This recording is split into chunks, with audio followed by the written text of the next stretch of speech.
If you think laziness is the main reason you can't study, let me give you some strange news right from the start. There's a very high chance you've been fighting the wrong enemy all this time. How many times have you told yourself, starting today, I'm going to get serious? You tidy your desk, open your book, put your phone aside, and tell yourself this time it's really different. But a few minutes later, without even realizing it, you're scrolling through Instagram or YouTube, and you can't even remember why you picked up your phone in the first place. What if your problem isn't really laziness? What if all this time, your brain has been doing exactly what it was built to do? Contrary to what most people think, the human brain didn't evolve for studying or passing exams. The brain's primary job is just one thing: keeping you alive with the least possible energy expenditure. That's why when you're faced with a choice between opening a book or opening Instagram, your brain doesn't analyze your future. It just asks, which choice takes less energy and creates a good feeling faster? The answer is obvious. That's exactly why neuroscience research shows that our brains are naturally drawn to immediate rewards. Not because you lack willpower, not because you're a lazy person, but because your brain is still running on the same survival mechanism it developed thousands of years ago. But there's a problem. Back then, this system helped keep humans alive. Today, the same system makes your hand reach for your phone before you even open your book. This is why so many of us think the problem is our personality, when the real problem is simply how the brain works. Now, picture this scene.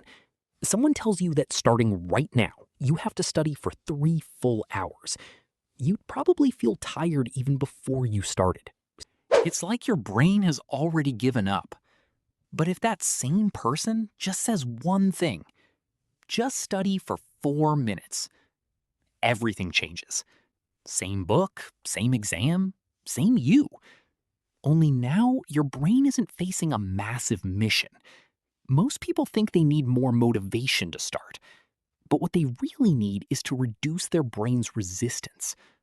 Psychologists call this resistance behavioral friction. The bigger and harder a task seems to start, the more likely you are to not start it at all. So the main question isn't, how do I find more motivation?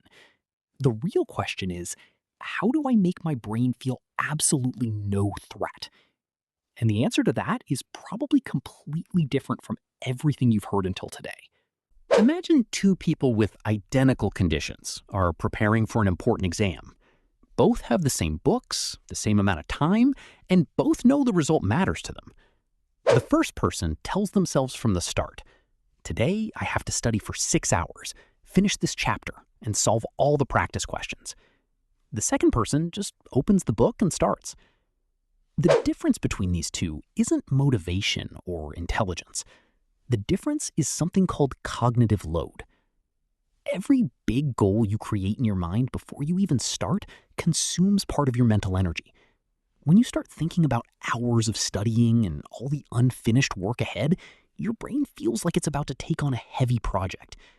And its reaction is completely predictable: escape. The brain never says, don't study. It works much more subtly. It says, first, have a glass of water.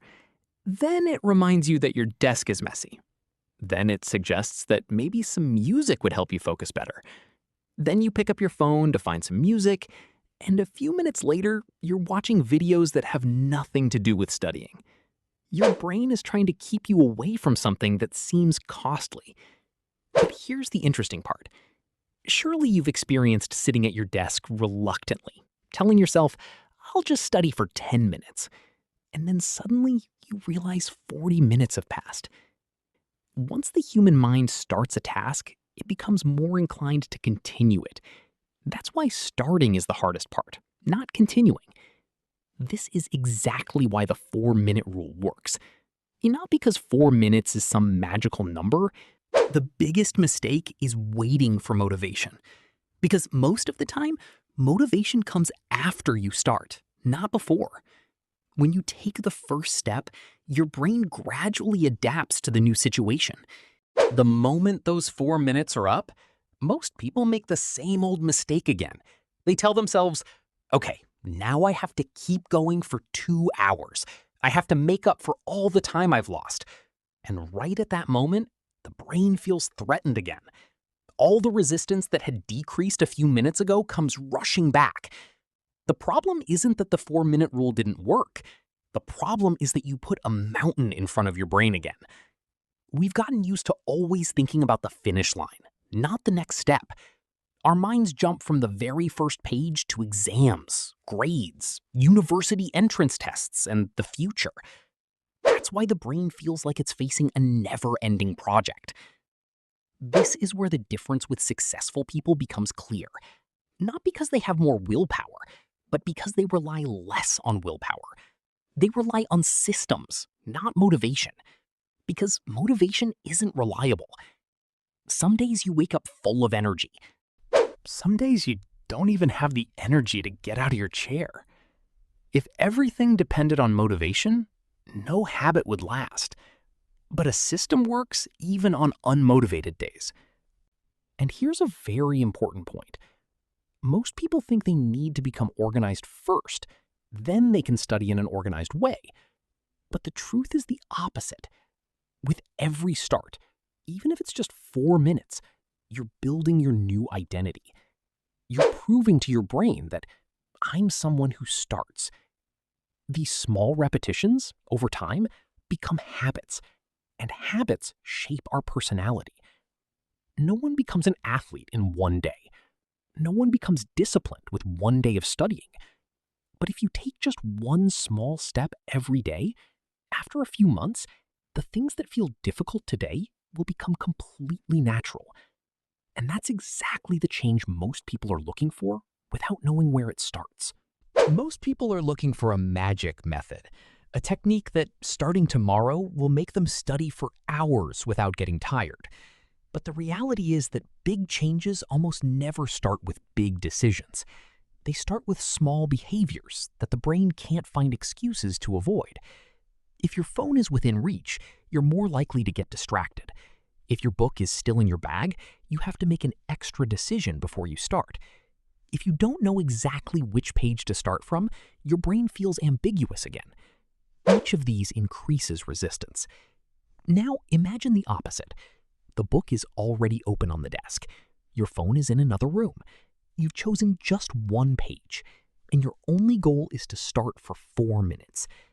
In this state, the brain isn't facing a mountain. It's only facing a small step. After a while, what feels so difficult today will become a normal part of your day. So if there's just one sentence from this whole video you remember, let it be this. Don't wait for motivation. Start first, and motivation will follow.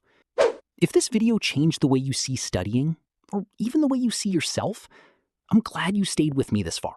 Thank you for staying with me until the end. Take care of yourself, and until the next video, goodbye.